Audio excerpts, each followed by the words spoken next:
Okay, so Tolstoy, right? War and Peace. It's like everyone's heard of it, but actually tackling it. Bit of a beast. Yeah, it can be a little intimidating, that's for sure. But the excerpts you sent in, super interesting. Even these little snippets, you can tell there's so much there. Oh, absolutely. Tolstoy, he had this way, even with just a few sentences. Exactly. Like a punch to the gut, but in a good way. Right. Makes you think. But before we go too far down the rabbit hole, maybe quick setting the scene, historically speaking. Yeah, good idea. So picture this. It's the early 1800s.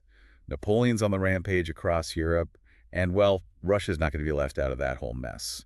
Balls, battles, existential crises, the whole shebang. Basically, the perfect backdrop for Tolstoy to do his thing, exploring those timeless questions about life, death, love. And boy, does he do it through these characters. I mean, from line 1 of what you sent, we're just dropped right into their heads. Like that Prince Andrei guy with his little comment about Napoleon. Oh, that's Tolstoy, a master of, what do they call it? Concise characterization. He can sketch a whole personality in, like, no time flat. For real, just a couple of lines. Yeah. And you're like, okay, I get this guy. Right. And that opening bit you mentioned, where Prince Andrei is all, Bonaparte has said so, with that sarcastic smile Tolstoy throws in.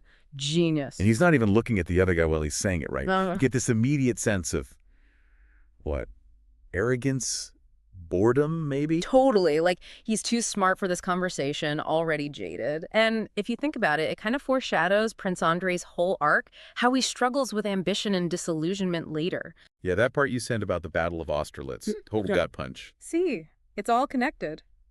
And speaking of complex characters, we gotta talk about Pierre. That tiny detail you caught, about how he reacts when old Count Rostov dies. Oh, man, that got me too. Everyone else is so caught up in the whole social world, but Pierre's just there, quietly watching. Intense. It's like Tolstoy's giving us this glimpse into his empathy, his sensitivity. Even early on, you can tell Pierre's different. And it makes sense, considering how much he ends up searching for meaning, connection, like realness in a world that often feels fake. Yeah, like he's the only one really seeing what matters in that moment. Makes you think. Big time. And on the flip side, we've got Dolokhov. Talk about a walking contradiction. One minute he's leaping onto a windowsill with a bottle of rum. Seriously, life of the party, much. But also kind of scary, right? Totally. And Tolstoy's playing with that, that push and pull. Like, you've got this wild, impulsive side, but then later, in that gambling scene with Nikolai Rostov. He's still reckless, but it's icy. Calculated, almost. Exactly. Like, Tolstoy's showing us nobody's just one thing. Dolokhov can be warm, he can be ruthless. Makes you wonder what mask we wear for the world, 100%. So we've got these individuals, right? But Tolstoy, he doesn't just give us people. He gives us the whole freaking society. All the rules, even the unspoken ones, are right there on the page. Like that dinner party scene at the Rostovs, it was like stepping back in time. Oh, for sure. But also relatable. Have things really changed that much? Right. Like you pointed out the seating arrangements. Even that little detail, who sits where, those looks between the Count and Countess. It's loaded. Totally. Like a masterclass in unspoken communication. And honestly, we still do it today, right? Where you sit at a table, who you defer to. It's all about those tiny power dynamics. So Tolstoy just lays it bare. Speaking of power dynamics, remember Prince Vasily? Casually scheming about Pierre's inheritance. Dude was ruthless. Well, marriage was a different game back then. Imagine your whole life depending on who your parents want you to marry. Wild. But even beyond the whole marriage market thing, Tolstoy gives us these glimpses into what it was like to be a woman in that society.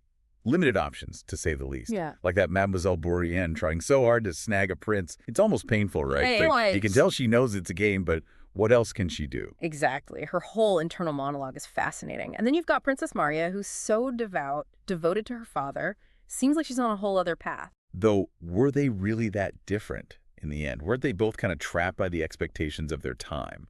Which kind of makes you think. Have things really changed that much for women? I mean, sure, we've come a long way, but those pressures, those expectations, makes you wonder what Tolstoy would say about women today. It's a question that resonates, right? And that's what's so amazing about Tolstoy. He was already wrestling with these huge issues way back then. But it's not just about social commentary. He weaves in these big existential questions that are still relevant. Totally. Like, we've got romance, duels, societal pressure, and then bam. Tolstoy hits you with these moments about life, death, the meaning of it all, especially with the war stuff. It's like he's using these characters to explore something universal about being human. Exactly, and he often does it by throwing them headfirst into war, you know? Think about that scene you picked out, where Prince Andrei has that epiphany at Austerlitz. He's wounded, staring at the sky, and everything he thought mattered just disappears. Man, that part always gets me. You can practically feel Tolstoy, who actually lived through war, speaking right through Prince Andrei in that moment. Absolutely. It's raw, powerful stuff. And it gets at Tolstoy's own struggles with war, with finding something bigger to believe in. Don't forget, this guy was deeply spiritual, even if he wasn't always down with organized religion. And it's not only Prince Andrei, right? Pierre's journey in these excerpts is wild. First, he's lost, indulging in pleasure. Then he's all about Freemasonry. But it's not until he experiences the horrors of war himself, connects with that simple guy, Karatayev. That's when he finds some peace. Pierre's like this roadmap of the soul, seriously. Every turn he takes, it's like a different path people try to find meaning, worldly pleasures, then spiritual enlightenment. And in the end, it's the simple humanity of a peasant that gets to him. It's like Tolstoy saying, sometimes the truth is in the everyday moments, the connections, not some grand idea. Makes you think about where we find our own comfort in this crazy world. For sure. And then there's Natasha. What an explosion of emotions. Impulsive, passionate. It both saves her and gets her into trouble in these passages you sent. Total heart on her sleeve type. And yeah, that impulsiveness sometimes blows up in her face. But you gotta admire her spirit, her zest for life. It makes you wonder, were those societal expectations the ones trying to force her into a box? Were those the real tragedy? Now that's a question that stays with you. Even now, right? We still deal with those expectations on women, especially when it comes to how they express their emotions.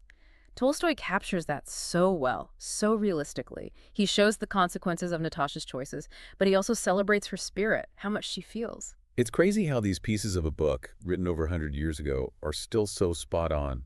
Tolstoy was tapping into something timeless about people. He really did. Love, loss, faith, trying to find meaning in a world that's gone nuts. Tolstoy's insights work just as well now as they did back then. He got that underneath it all, people are driven by the same things, the same desires, fears, hopes. Which begs the question, what would he say about our world? Social media, our wars, everyone trying to find meaning when we're drowning in information. That's the million-dollar question, right? But think about how obsessed Tolstoy was with history's impact on regular people's lives, especially those times when his characters get thrown off course by stuff they can't control. He'd be fascinated by how those same forces are still messing with us, just in new ways. It's like he's giving us this puzzle to figure out. And that's the beauty of it. Tolstoy doesn't give you the answer on a silver platter. He makes you wrestle with it.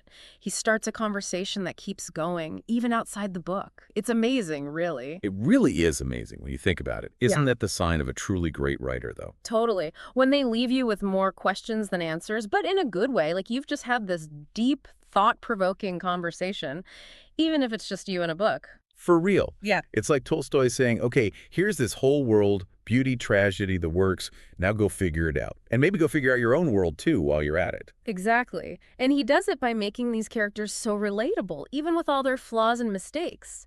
They're searching for something more, just like us. Suddenly, those big questions about life don't seem so impossible to think about.